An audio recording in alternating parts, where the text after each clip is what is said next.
पशुपति व्रत विधि नियम, कथा, पूजन सामग्री, मंत्र उद्यापन और फायदे।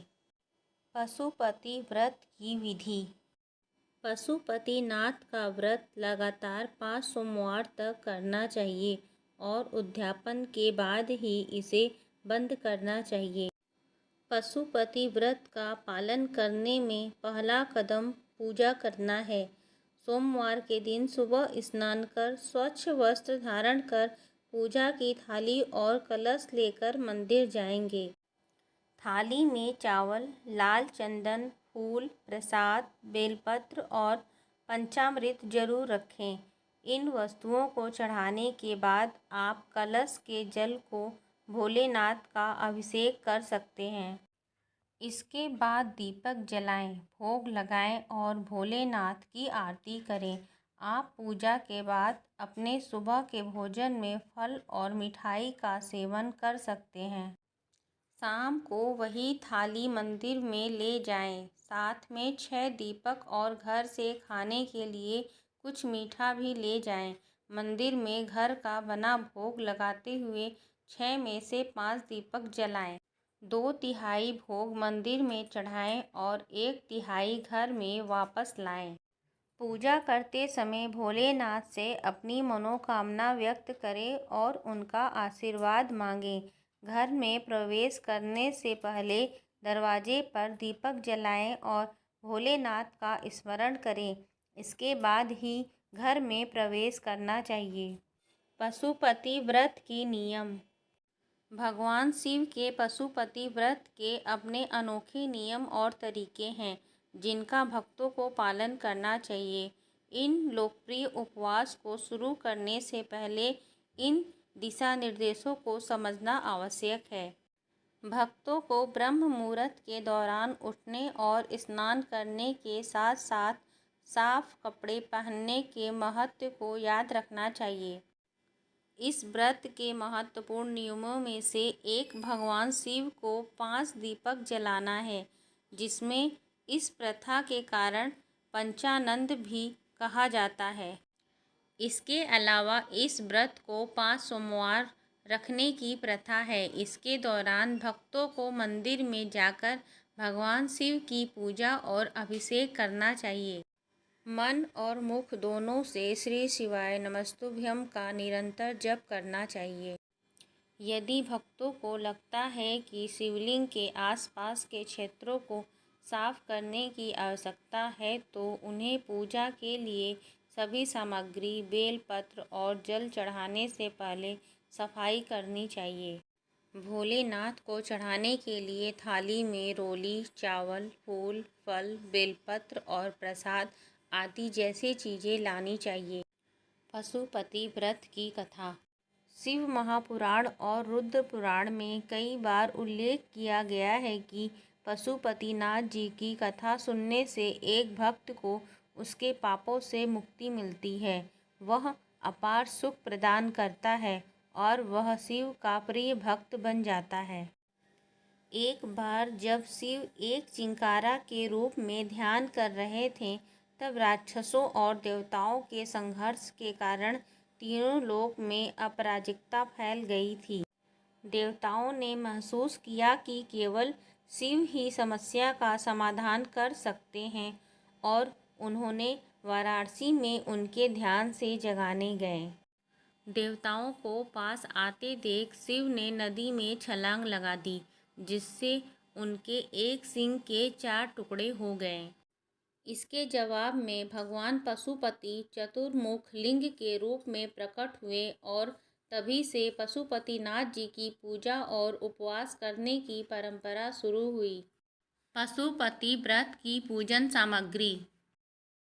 पशुपति यंत्र या भगवान शिव की तस्वीर, अगरबत्ती, कपूर और दिया या दीपक, प्रसाद के रूप में फल, फूल और मिठाई, मंत्र पढ़ने के लिए पवित्र धागा या माला, पंचामृत, दूध, दही, शहद, चीनी और घी का मिश्रण, गंगा जल या पवित्र जल, नारियल और पान अर्पित करने के लिए, आरती के लिए बेल, रुद्राक्ष माला या पवित्र मोतियों से बनी माला, पशुपति यंत्र या तस्वीर लगाने के लिए लाल या पीला कपड़ा। यह ध्यान रखना महत्वपूर्ण है कि पूजा सामग्री क्षेत्र और रीति रिवाजों के आधार पर भिन्न हो सकती है। पशुपति व्रत में उपयोग की जाने वाली उपयुक्त वस्तुओं के लिए एक पुजारी या धार्मिक प्राधिकरण से परामर्श अवश्य लें। पशुपतिनाथ मंत्र। ओम नमः शिवाय। नमो नीलकंठाय। ओम पार्वतीपते नमः। ओम ह्रीं ह्रौं नमः शिवाय। ओम नमो भगवते दक्षिणामूर्ते महामेधाप्रच्छ स्वाहा। पशुपति व्रत में क्या नहीं करना चाहिए। पशुपति व्रत के दिशा निर्देशों का पालन करने के लिए व्यक्ति को इन चीज़ों से बचना चाहिए। मांस और अंडे का सेवन, नशा और अध्यासी में लिप्त होना, चोरी करना, पराई स्त्री या पुरुष से शारीरिक संबंध बनाना, स्त्री का अपमान करना। पशुपति व्रत की उद्यापन विधि। पशुपति व्रत। पशुपतिनाथ व्रत के उद्यापन को महत्वपूर्ण माना जाता है। इस व्रत में भाग लेने के लिए व्यक्ति को 5 सोमवार का व्रत अवश्य करना चाहिए। छठे सोमवार की शाम को मंदिर में भोलेनाथ को विभिन्न वस्तुओं जैसे चावल, मखाना, मूंग और बेलपत्र को 108 की मात्रा में चढ़ाना चाहिए।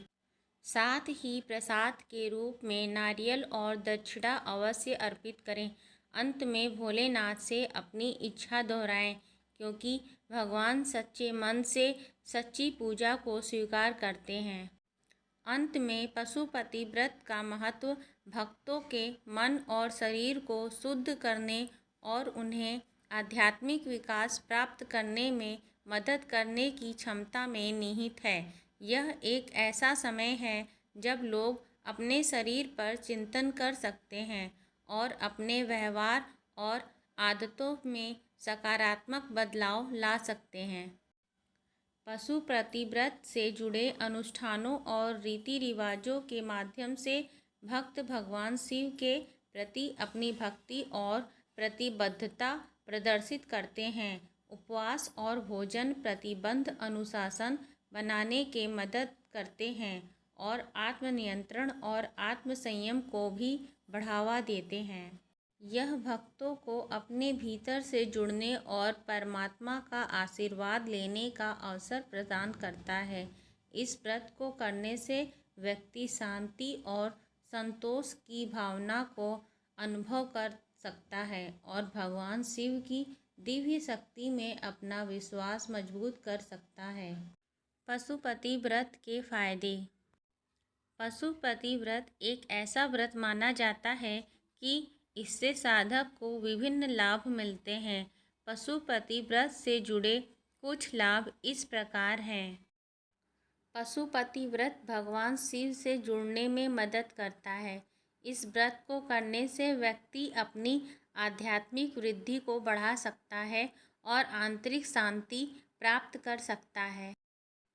पशुपति व्रत करने से व्यक्ति भगवान शिव से आशीर्वाद प्राप्त कर सकता है।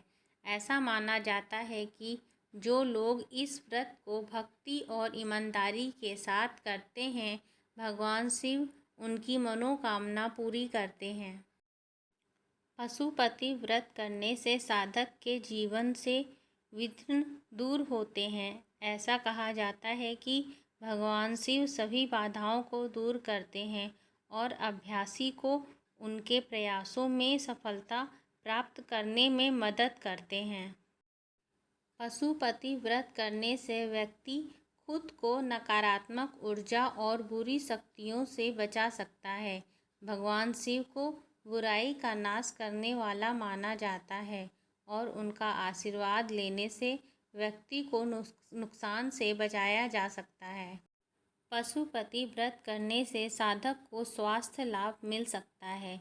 भगवान शिव को चिकित्सा के देवता के रूप में माना जाता है और इस व्रत को करने से व्यक्ति अच्छे स्वास्थ्य के लिए उनका आशीर्वाद प्राप्त कर सकता है। पशुपति व्रत एक शक्तिशाली अनुष्ठान है जो अभ्यासी को आध्यात्मिक विकास, आशीर्वाद, बाधाओं को दूर करने, सुरक्षा और अच्छे स्वास्थ्य सहित विभिन्न लाभ ला सकता है।